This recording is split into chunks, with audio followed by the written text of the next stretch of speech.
Salam Malaysia Madani, 大家好，欢迎收看那巴鲁 News 新闻，我叫 Beverly Anastasia Lim。Kerajaan Sabah harus mempunyai ekuiti dalam setiap pelaburan multinasional bagi menambah hasil kerajaan negeri.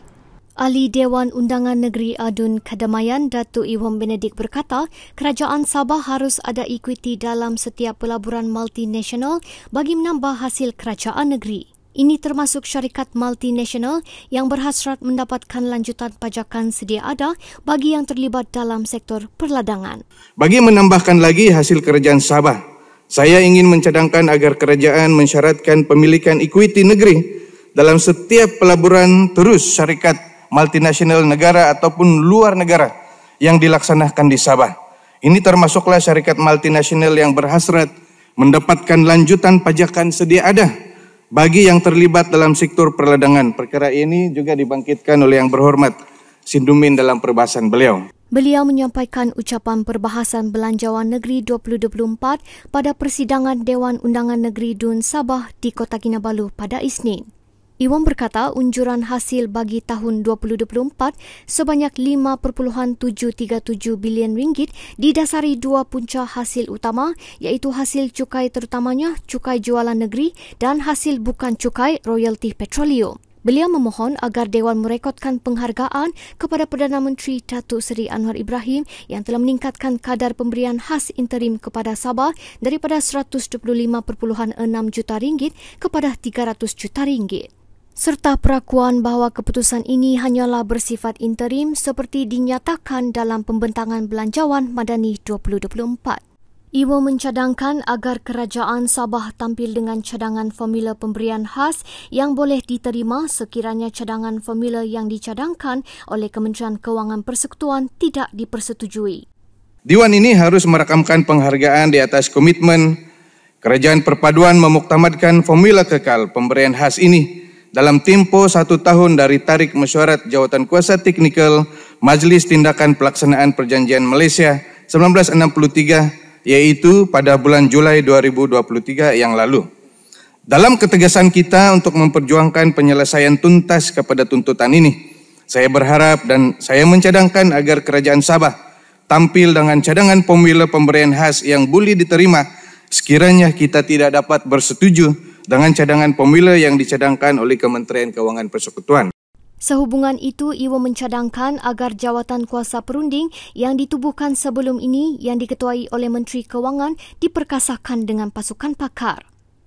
Ia bagi membantu kerajaan negeri mengemukakan cadangan formula yang kekal berdasarkan interpretasi perlembagaan dan analisa cukai serta hasil persekutuan di Sabah. Justru saya mencadangkan agar jawatan kuasa perunding yang ditubuhkan sebelum ini yang diketuai oleh Yang Berhormat Menteri Kewangan Sabah diperkasakan dengan pasukan pakar terdiri daripada profesional dalam bidang guaman, percukaian, perakaunan, audit, kewangan, termasuklah bekas hakim, timbang tara dan sebagainya bagi membantu kerajaan Sabah mengemukakan cadangan formula yang kekal berdasarkan kepada interpretasi perlembagaan dan analisa cukai dan hasil persekutuan di Sabah. Saya mencadangkan agar pemberian semula 40% hasil persekutuan yang dikutip secara langsung daripada Sabah terutama cukai pendapatan dan kutipan kastam, manakala kutipan secara tidak langsung seperti cukai syarikat-syarikat multinasional yang beroperasi di Sabah tetapi didaftarkan di luar Sabah yang menyebabkan mereka membayar cukai tanpa melalui pejabat hasil di Sabah harus dibincangkan secara berasingan. Cadangan ini bagi membolehkan Sabah menikmati tambahan hasil kepada belanjawan negeri yang lebih segera sementara meneruskan rundingan mengenai kutipan hasil persekutuan tidak langsung.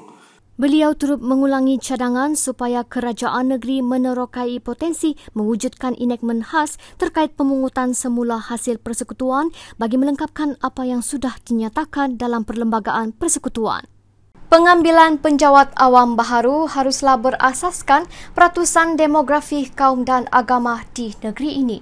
Ahli Dewan Undangan Negeri Adun Kedamaian, Datuk Iwan Benedict mencadangkan supaya pengambilan penjawat awam baharu, kenaikan pangkat dan pengisian ketua-ketua jabatan haruslah berasaskan peratusan demografi kaum dan agama di negeri ini. Beliau berkata ini selaras dengan semangat Mi Tabang atau kebersamaan dan Sabah Maju Jaya dalam pentadbiran kerajaan negeri hari ini. Saya ingin menarik perhatian Dewan ini agar pengambilan baharu dalam perkhidmatan awam negeri dan termasuklah persekutuan di Sabah haruslah mencakupi penyertaan semua kaum dan agama. Ini termasuklah dalam pengisian jawatan, ketua-ketua jabatan dan kenaikan pangkat. Saya terkilan apabila membaca aduan terkait pengambilan baharu perjawatan awam di sebuah jabatan negeri yang tidak menggambarkan keberbilangan kaum dan agama di Sabah.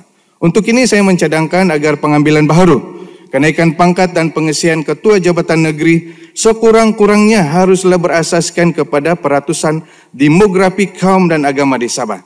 Dengan ini kita boleh memupuk semangat Mi Tabang dan mencetuskan semangat Sabah Maju Jaya yang sebenar seperti mana terserlah semasa kita menandatangani perjanjian Malaysia 1963 apabila pemimpin-pemimpin suku kaum utama di Sabah menurunkan tanda tangan mewakili pasukan ataupun tim Sabah. Beliau menyampaikan ucapan perbahasan Belanjawan Negeri Sabah 2024 pada persidangan Dewan Undangan Negeri di Kota Kinabalu pada Isnin. Iwan yang juga Menteri Pembangunan Usahawan dan Koperasi merakamkan ucapan tahniah kepada Kerajaan Sabah kerana memberi fokus besar kepada pembangunan perusahaan mikro, kecil dan sederhana PMKS. Di peringkat kerjaan persekutuan, bermula di Kementerian Pembangunan Usahawan dan Koperasi, saya telah mengutarakan agar kita melaksanakan dasar pandang timur dalam negara atau National Look East Policy dengan memberi tumpuan dan fokus tambahan kepada wilayah Borneo bagi pembangunan keusahawanan dan ekonomi di wilayah ini. Jika Indonesia berwawasan membangunkan ibu kota Nusantara mereka di Kalimantan, jika Sarawak kian menyerla dalam pembangunan ekonomi berasaskan teknologi hijau dan industri air, sudah tentu Sabah boleh membangunkan potensi ekonominya bagi mewujudkan sinergi ekonomi Borneo, seterusnya menjadikan pulau ini potensi besar pusat ekonomi Asia Pasifik. Justru kita sama-sama perkasakan jawatan kuasa penyelarasan pembangunan kawasan Sabah yang telah ditubuhkan atas cadangan saya di Dewan ini dan tidak lagi menoleh ke belakang. Kita berganding bahu, Mi Tabang, kata orang Kadazan Dusun, dengan izin untuk terus membangunkan PMKS di Sabah. Iwan berkata di peringkat daerah beliau mencadangkan mesyuarat jawatan kuasa tindakan pembangunan daerah diadakan setiap bulan bagi menyelaras, memantau dan menangani pelaksanaan projek-projek pembangunan dengan lebih baik dengan melibatkan wakil-wakil rakyat. Tanah milik isi rumah IKASI dicadang dibangunkan di bawah projek khas inisiatif pendapatan rakyat. Ahli Dewan Undangan Negeri Adun Kedamaian, Datuk Iwan Benedict berkata, ini penting bagi menambah sumber pendapatan mereka seterusnya mengeluarkan penduduk dari kepompong kemiskinan. Dengan penuh keinsafan, kita harus menggembling tenaga untuk membawa keluar rakyat kita di Sabah dari belenggu kesusahan dan kemiskinan. Kita tidak mahu Sabah terus dikenali mempunyai daerah-daerah termiskin di negara ini. Saya mencadangkan agar Kerajaan Sabah melalui Unit Perancang Ekonomi Negeri UPEN atau Institut Kajian Pembangunan IDS untuk menjalankan kajian berapa sebenarnya senarai daftar dalam IKASI itu yang memiliki tanah, sama ada yang sudah diberikan geran pemilikan atau masih di peringkat permohonan tanah. Seterusnya kita membangunkan program khas inisiatif pendapatan rakyat bagi senarai IKASI yang mempunyai tanah ini dengan menjadikan aset mereka tersebut yaitu tanah lebih produktif dan dimaunkan sebagai sumber puncak pendapatan isi rumah mereka. Beliau berkata, projek pembangunan inisiatif pendapatan rakyat khas tersebut boleh dicadangkan kepada Kerajaan Persekutuan untuk pembiayaan. Projek pembangunan inisiatif pendapatan rakyat khas ini boleh dicadangkan kepada Kerajaan Persekutuan untuk pembiayaan.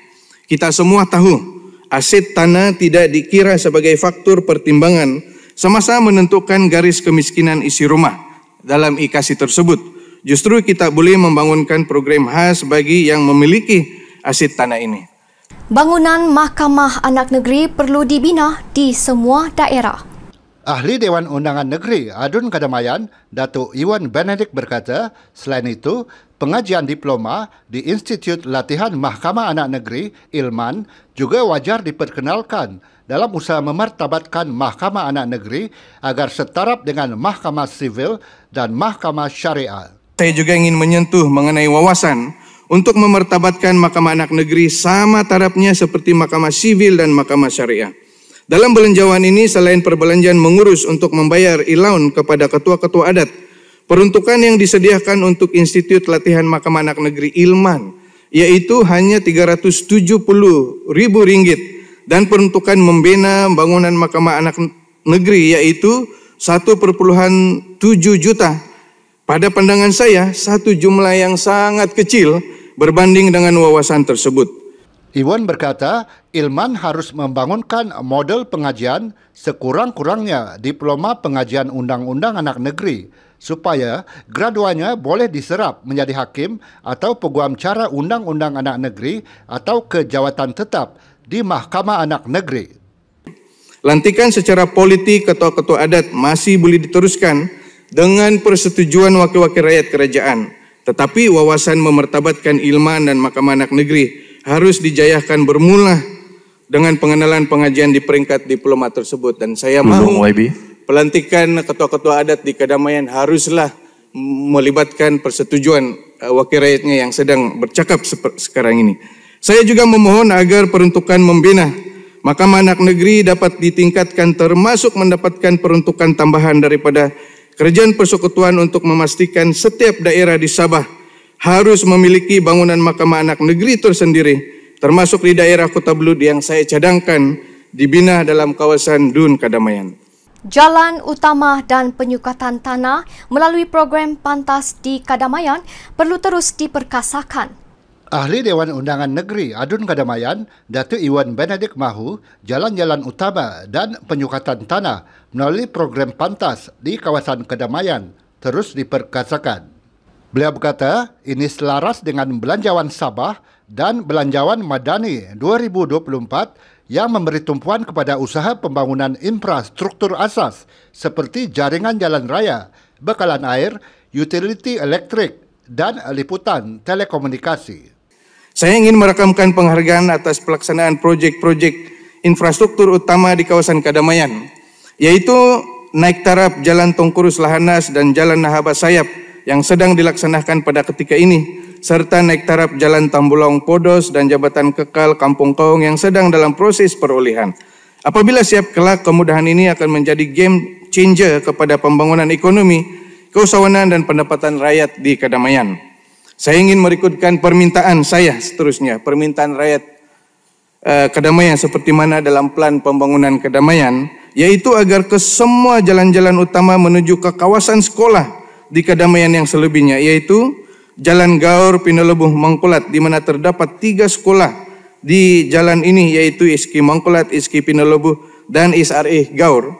Kemudian Jalan Kebidahan Takulung yang melibatkan sekolah ISKI Lasau, Jalan Kaung lobong-lobong yang mencakupi sekolah ISKI Kaung, jalan-jalan di Malangkap mengarah ke ISKI Malangkap dan ISKI Gonsurai, Jalan Kampung Dundau menuju ke ISKI Piasau, Jalan Tembutuan ke ISKI Tambatuan dan Jalan Tiung Kemburaun menuju ke ISM Kinarinang dapat dimasukkan dalam senarai keutamaan negeri bagi pelaksanaan projek Rolling Plan keempat RMK 12 atau Rolling Plan terawal dalam RMK 13.